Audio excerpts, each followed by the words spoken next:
안녕하세요. 신용진 변호사입니다.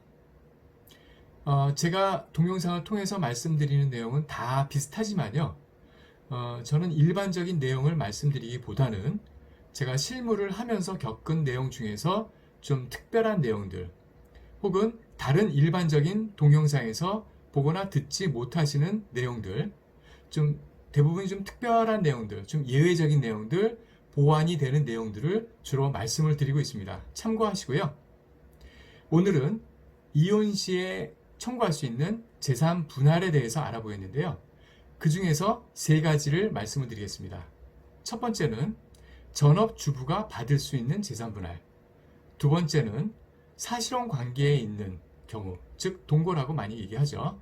그러한 사람들의 재산 분할 청구 가능 여부. 세 번째는 실제 소송 등을 통해서 재산 분할 청구를 할 때 도대체 어떤 방법으로 상대방의 재산을 알아낼 수 있는지 하는 것에 대해서 알아보도록 하겠습니다. 소위 맞벌이를 하는 경우에 맞벌이를 하고 있는 여성분들은 가정의 대소사를 결정하는 데 있어서 발언권이 좀 센 편이죠. 그리고 태도도 많이 당당합니다.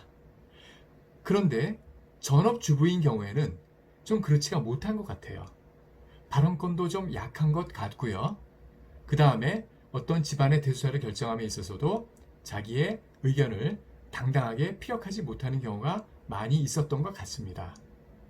자, 이러한 전업주부가 과연 이혼을 하게 될 경우에 제대로 된 재산 분할을 청구할 수가 있을까요? 최근의 대법원 판례에 의할 때는요, 이러한 전업주부도 양육과 가사 등의 그러한 업무를 분담하는 가치가 높다라는 전제하에 상대방인 남편한테 상당한 금액의 재산을 분할 청구할 수 있도록 그렇게 결정을 내리고 있습니다. 대법원 판례의 입장에 따른다면요, 전업주부들의 경우에도 소위 말하는 맞벌이 부부와 크게 다르지 않게 자기의 기여도를 인정받을 수가 있고요. 상당한 금액의 재산 분할을 청구할 수 있게 되었습니다. 자, 가장 중요한 요건은 뭐가 될까요? 첫 번째는 혼인 기간입니다. 몇 년을 살았냐 하는 문제인데요. 예를 들어서 뭐 한 1, 2년 산 사람하고 20년 이상 산 사람하고는 그 기여도가 크게 차이가 나겠죠. 기여도라는 것은 부부가 같이 공동 생활을 하면서 서로 간의 협조하에 만들어낸 재산, 이룩한 재산을 각자 분배 받아가는 그러한 그 측정 기준이 되는 것입니다.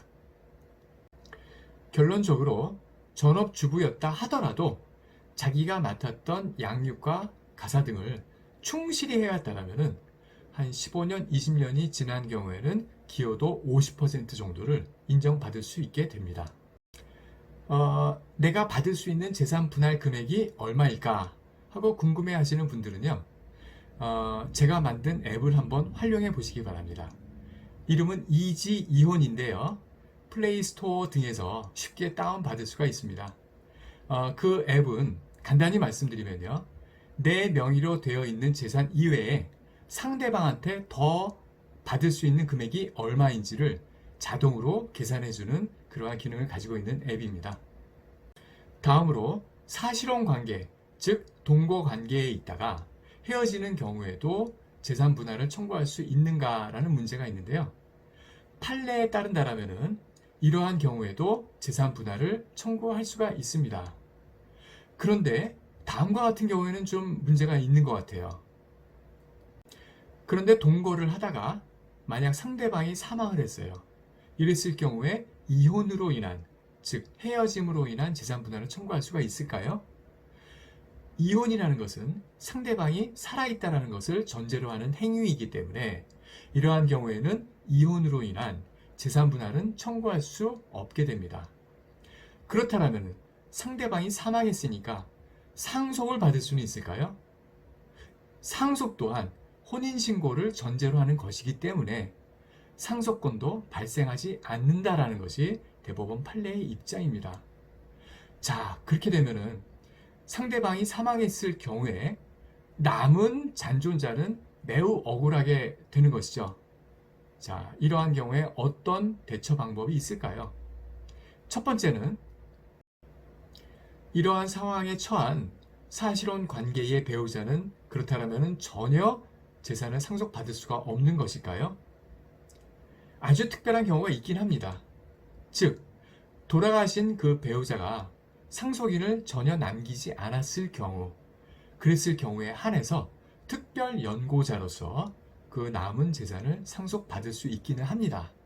근데 이러한 경우가 매우 드물기 때문에요. 결국에는 다음과 같은 방법을 제안을 드립니다. 즉, 두 당사자가 살아있는 동안에 상대방 배우자한테 내가 죽었을 경우에는 그 재산을 상대방 배우자한테 상속시키겠다라는 취지의 유언장을 남기는 것이 가장 바람직할 것으로 보입니다. 막상 이혼소송을 제기해서 재산 분할을 청구한다 하더라도 상대방의 재산이 어떤 것이 있는지 알아내는 것은 상당히 어렵습니다. 자, 그랬을 경우에는 재판부, 즉 법원을 통해서 사실 조회를 하는 것이 가장 좋은데요. 다음과 같은 기관에 사실 조회를 하십시오. 국세청, 국토교통부, 행정안전부, 법원 이런 곳에 하시면은 많은 정보를 알 수가 있습니다. 예를 들어서 국세청에는 상대방이 재산세를 내는 모든 재산을 사실조회가 할 수가 있고요. 그 다음에 어떤 법인의 주주인지 여부, 즉 주식을 갖고 있는지 부분도 사실조회를 통해서 알아낼 수가 있으며, 그 다음에 행안부나 국토교통부 쪽에는 토지대장이나 혹은 상대방 명의의 부동산이 기재되어 있는 각종 장부를 사실조회를 할 수가 있게 됩니다. 법원도 마찬가지죠. 등기부 등본 등을 사실조회를 해서 상대방 명의의 재산을 쉽게 알아낼 수가 있게 됩니다. 이상의 내용을 잘 참고하셔서 슬기로운 이혼 생활을 하시기 바랍니다. 감사합니다.